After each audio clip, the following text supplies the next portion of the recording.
In this short set, we're going to be discussing how the Black Lives Matter movement has influenced the world we live in today and what that means for you in the workplace.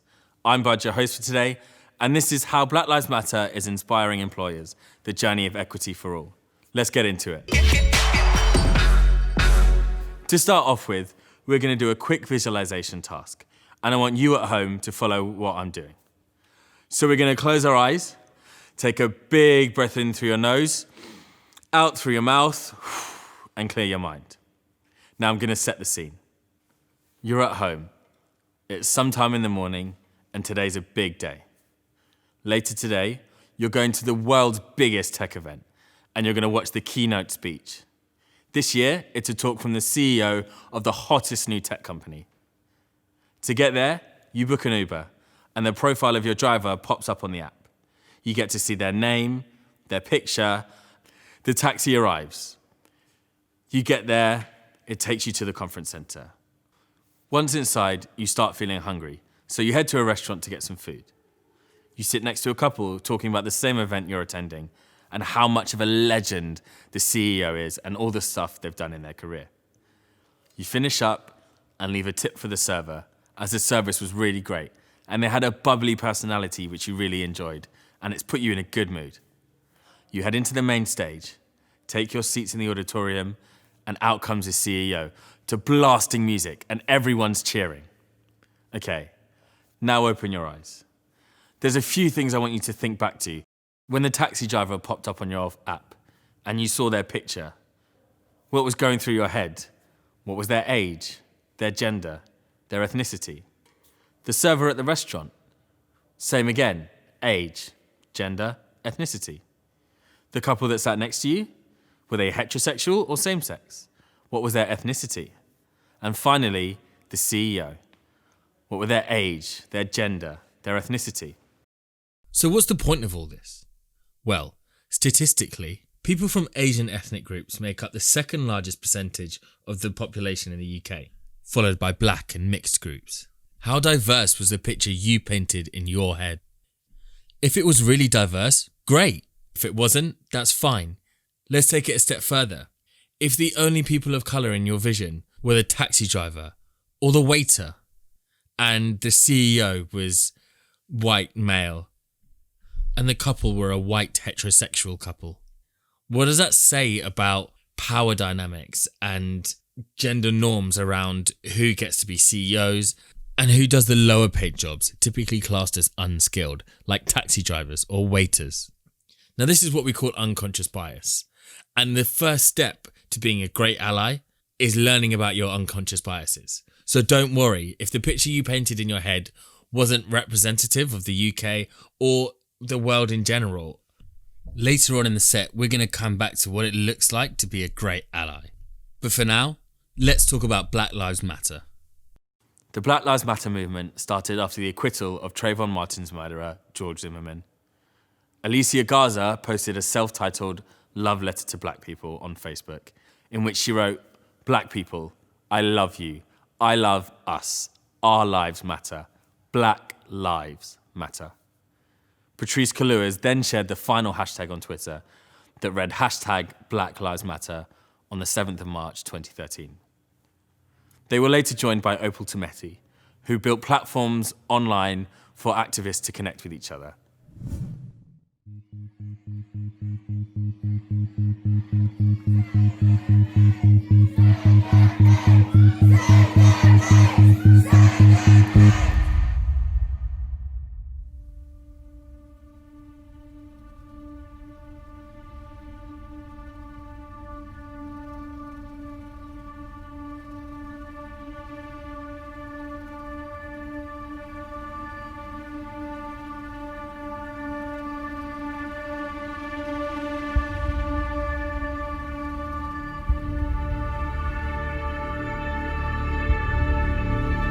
George Floyd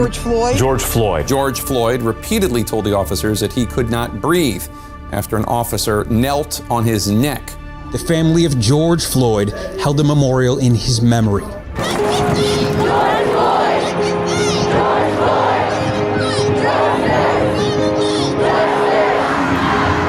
To march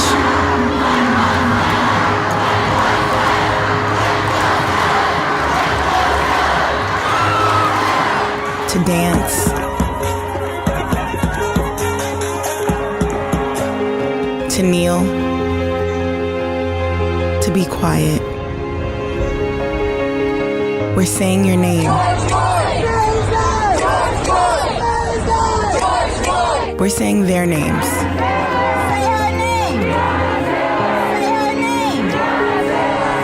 We're being loud. Hands up! Don't shoot! Hands up! Don't shoot! We're being brave.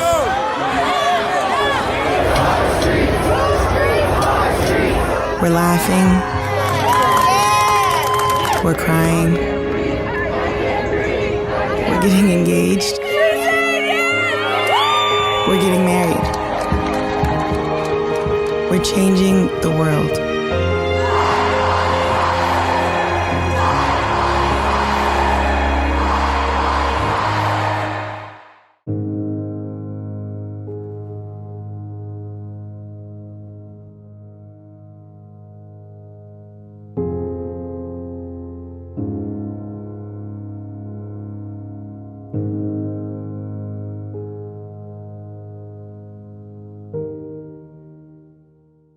As you've just seen, after the recent killing of George Floyd and Breonna Taylor during the height of the coronavirus pandemic, the Black Lives Matter movement has extended far beyond the fight for police reform in the US.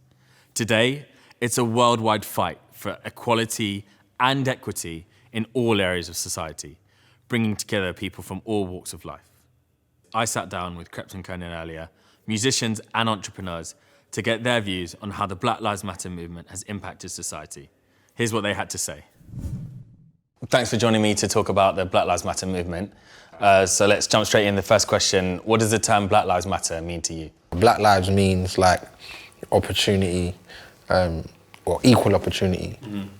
You know, our voices need to be heard. Like, don't kind of overlook the cries for help, or, you know, and us as well, uniting and unity. Like, there's so much that comes under that whole term. Do you know what I mean? So, yeah, I'll be here all day if I was just keep definitely reading them off. But yeah, man, it's just more of our voice being heard and being taken in, and action being taken on our cries. There wouldn't be no black. You wouldn't say that if you didn't think your lives mattered. Do you know what I mean? So it's like we don't feel like our lives matter because we're being killed and being mistreated. So it's like we're just letting like you're basically telling them like we matter. You know, like our lives matter, just like your lives matter.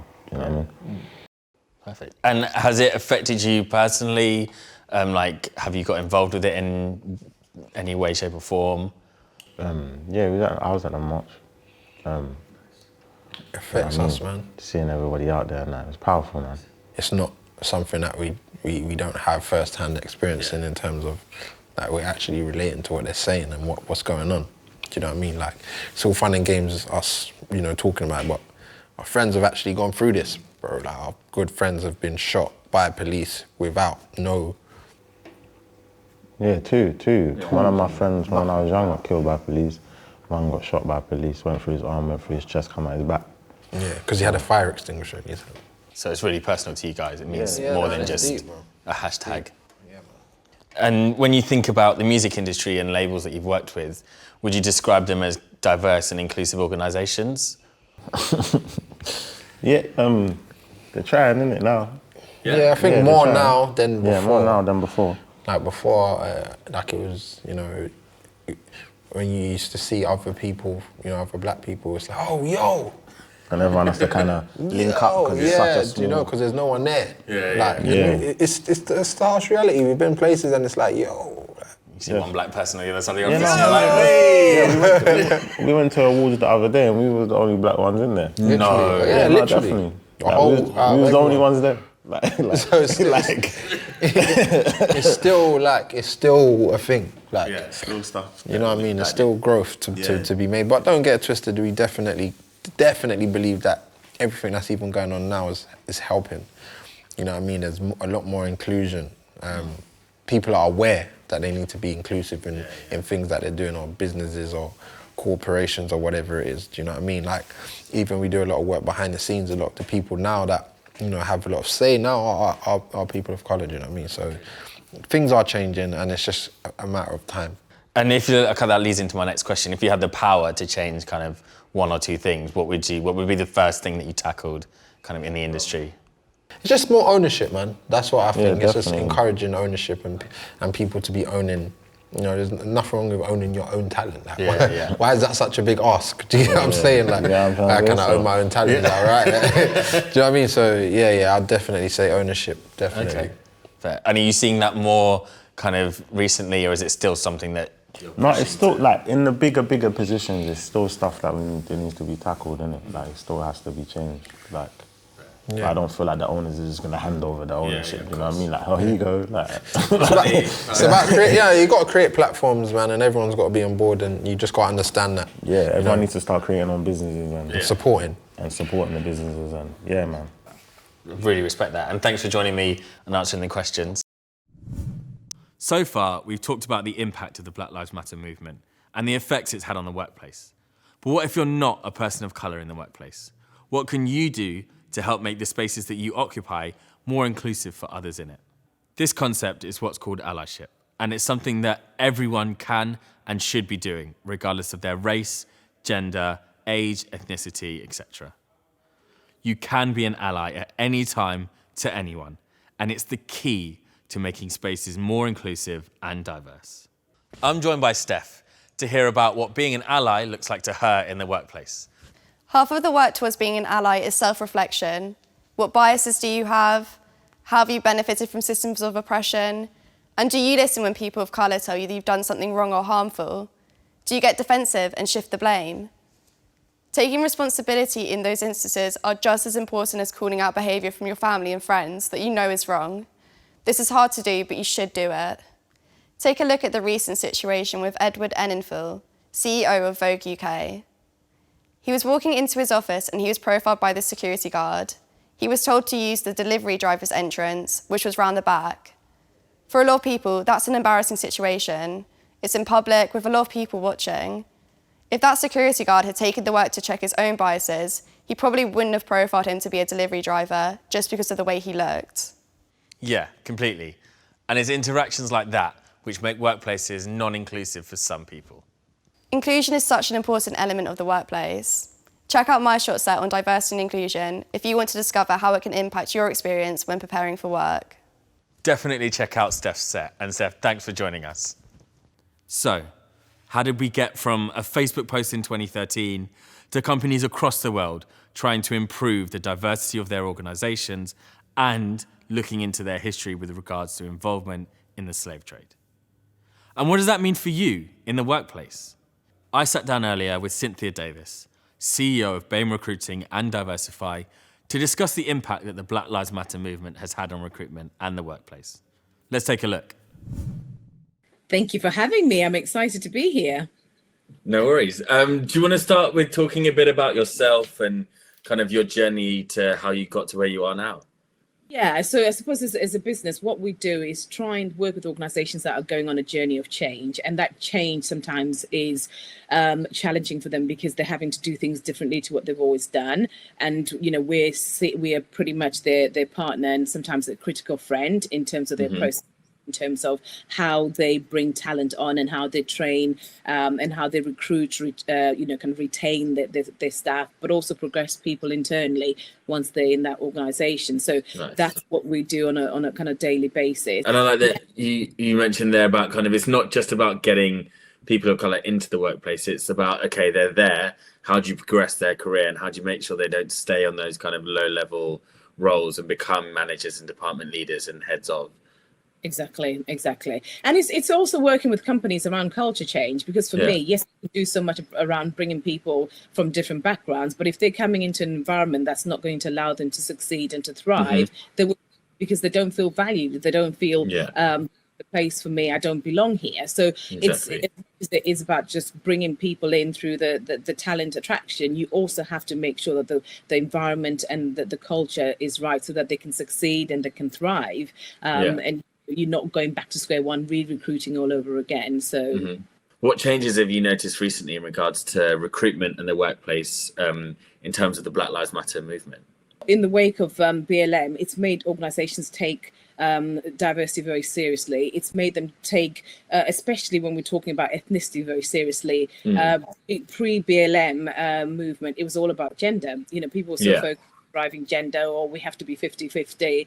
And at times, gender did not also reflect Black women. It was certain type of gender that didn't really benefit the women of color.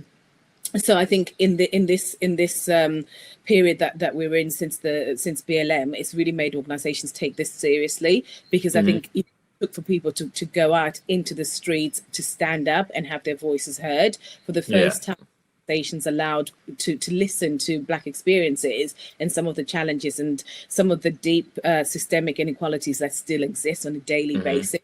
And it was the first time that, I felt our voices were finally being heard, even though we'd been talking about this for years and years and years. Generations and generations and generations have been saying this. I think it took something that horrific for the whole world to witness to wake us all up. But it also, as a Black community, it also allowed us to stand up and have a voice. I think for a lot of people, we didn't stand up, we didn't say, we didn't call things out. I think either out of fear, out of not knowing what to say. And I think when BLM happened, there was this common humanity and people standing with us and beside us that allowed us to actually feel comfortable enough to say, well, here's actually our lived experience. Here's how we've been feeling, for years. And it allowed us to have the opportunity to actually come forward and talk about things and educate other people that probably never understood some of our challenges and what we were going through. So I think the world has gone through a process of learning and of educating and awakening as well. Nice.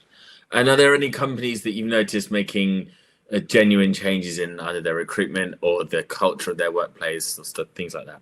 For me, action speaks louder than words. Completely. So those that are actually being genuine, they're putting money to it. For instance, Sky put £30 million down to say, right, we're putting £30 million aside to focus on improving diversity across, our business. BBC did similar.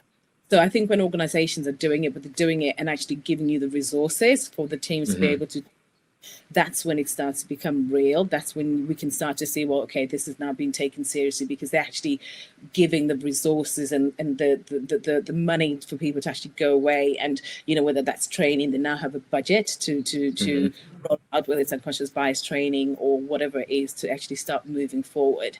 So I think that's been some of the obvious kind of changes that we've seen. I mean, one of the bravest things that I saw, whether you agree with them or not, was when ITV came forward after the diversity performance, and Ofcom, you had all these kind of complaints against the and they stood by they actually put out a full ad paper in order they stand with them. We do not stand for it. And I think it's calling those kind of behaviors, even though they had people saying, oh, we're going to boycott you, we're going to do this, we're never going to watch out again.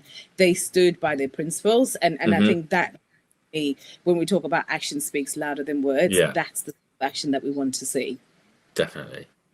Finally, what advice would you give to young people entering the world of work for the first time? Believe in yourself is the key. You will get people that will knock you. You'll get people that will doubt you. You will sometimes doubt yourself, but you're your biggest champion, and I always kind of say, you can be what you want to be, and fear is our biggest blocker in life. Yeah, definitely. That fear, and just keep pushing forward, and you'll see incredible and amazing things happen. I mean, I come from a background that's not privileged at all. I come from a working class. My family is African, and they came here with nothing, and and now I run two businesses. So if I can do it coming from nothing, we all can. It's just about believing in yourself, pushing yourself, and don't let anyone ever tell you any different. You're good enough. Perfect. Thank you very much. Thank you for having me. For more info on this topic, see the handout at the end of this set. And also, don't forget to check out the Apprentice Nation website for other short sets and webinars, including the Diversity Inclusion short set, in order to build up those super important credits and unlock rewards. I've been your host, Bud. Thanks for joining me. See you in another session.